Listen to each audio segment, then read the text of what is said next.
आज हम बात करते हैं ड्रग्स फॉर ग्लूकोमा। ग्लूकोमा को हिंदी में मोतियाबिंद कहते हैं।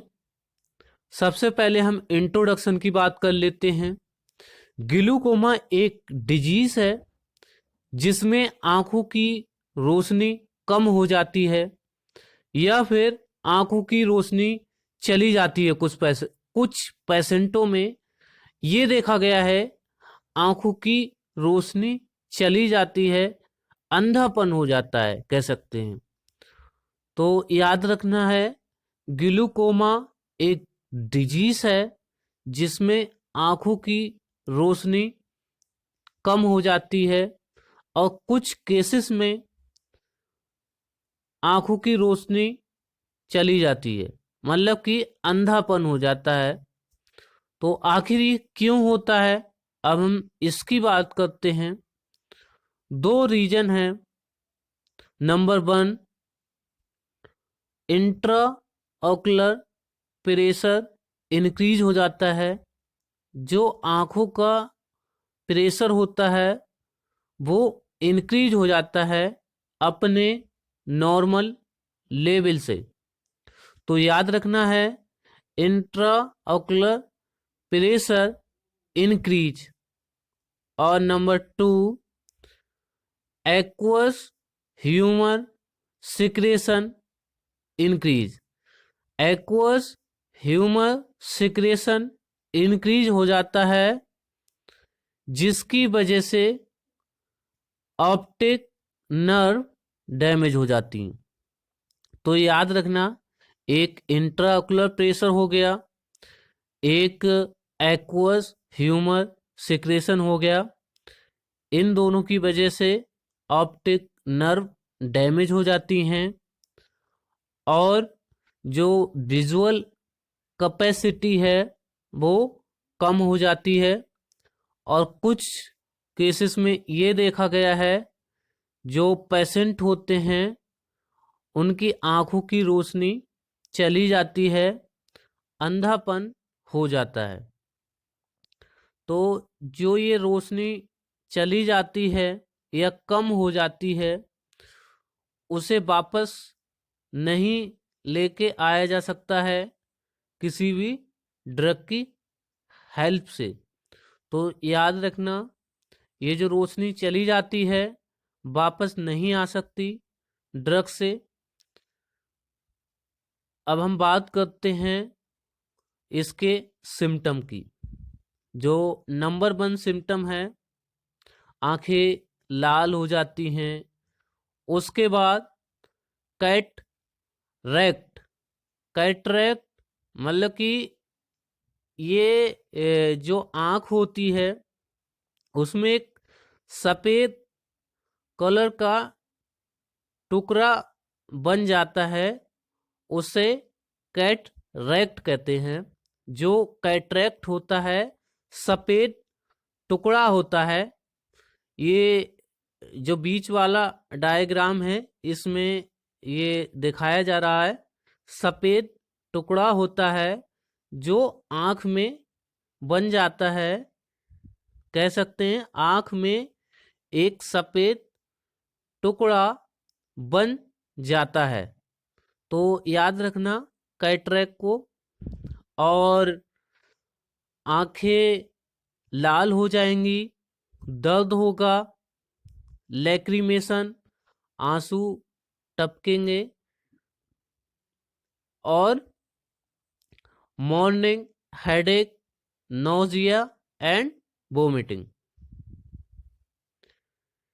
उसके बाद हम बात करते हैं, ये जो ग्लूकोमा होता है 2 प्रकार का होता है। नंबर 1, ओपन एंगल, और नंबर 2, क्लोज एंगल। तो अभी हम बात कर लेते हैं ओपन एंगल। इसमें ये देखा गया है ट्रेबिक्युलर मिसवर्क। जो ट्रेबिक्युलर मिसवर्क के कारण इसमें ये देखा गया है कि इंट्राओकुलर प्रेशर इंक्रीज हो जाता है ट्रेबिक्युलर मिसवर्क के कारण। और अब हम ड्रग की बात कर लेते हैं। तो इसमें जो मोस्टली ड्रग यूज किए जाते हैं, बीटा एडनर्जिक ब्लॉकर। तो बीटा एडनर्जिक ब्लॉकर यूज किए जाते हैं और ये ब्लॉक करते हैं action of beta adrenergic receptor. तो जो इसमें सबसे ज़्यादा ड्रग यूज होता है, हम उसकी बात करें तो टीमोलोल जो ड्रग है ग्लूकोमा में बहुत ज़्यादा यूज होता है। ये जो टीमोलोल ड्रग है ये बीटा ब्लॉकर है और ये ब्लॉक करता है action of beta adrenergic receptor and decrease करता है इंट्रा ऑकुलर प्रेशर। याद रखना, टीमोलोल डिक्रीज करेगा इंट्रा ऑकुलर प्रेशर। अब हम बात करते हैं प्रोस्टाग्लैंडिन एनालॉग्स। ये जो प्रोस्टाग्लैंडिन एनालॉग्स हैं ये भी डिक्रीज करेंगे intra ocular pressure without inducing ocular inflammation.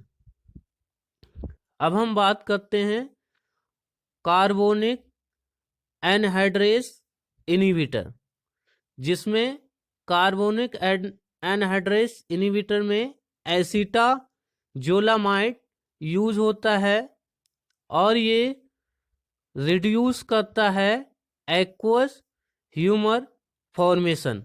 याद रखना, हम पहले ही बताए थे जो एक्वस ह्यूमर सिक्रेशन है वो इंक्रीज हो जाते हैं। तो ये जो कार्बोनिक एनहाइड्राइस इनहिबिटर हैं वो रिड्यूस करेंगे एक्वस ह्यूमर फॉर्मेशन। तो जो वो सिक्रेशन इंक्रीज हो रहे थे और ये डिक्रीज करेंगे। तो इसमें एसीटाजोलामाइड जो ड्रग है वो डिक्रीज करेगी एक्वस ह्यूमर फॉर्मेशन। याद रखना है ये। और उसके बाद यूज करते हैं मायोटिक्स में पीलोकार्पिन। पीलोकार्पिन भी सबसे ज्यादा यूज होता है, इसे याद रखना है। अब हम बात करते हैं, हमने दो प्रकार के ये जो ग्लूकोमा है बताए थे। नंबर 1 ओपन एंगल और नंबर 2 क्लोज एंगल। तो हम जो क्लोज एंगल है या फिर एंगल क्लोजर है उसकी हम बात करते हैं। तो इसमें जो देखा गया है मिड रिएसिट माइड्रेसिस मीन पुतली फैल जाती है। और क्यों फैल जाती है? क्योंकि जो इंट्राओकुलर प्रेशर है उसके इंक्रीज होने के कारण आंखों की पुतली फैल जाती है।